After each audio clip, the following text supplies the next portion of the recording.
Hello friends, welcome back to my channel Technology Sahayak. And today in this video I will show you how to remove suggested people on Messenger. After entering the Messenger, when we click on search bar, then we see all suggested people list.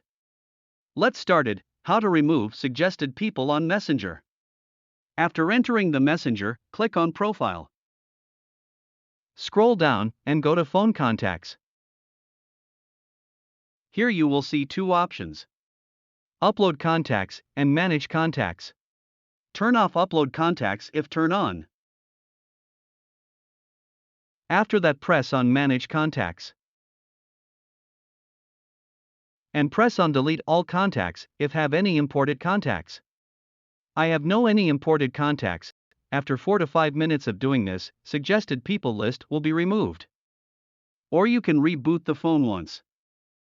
Friends, not removed all suggestions people from the list. Only the contacts suggested people will remove from the list. In addition, the suggested people of Facebook or other accounts will remain. There is no option to remove them. Friends, if you think this video is helpful for you, please like that video and also subscribe my channel. Thank you for watching.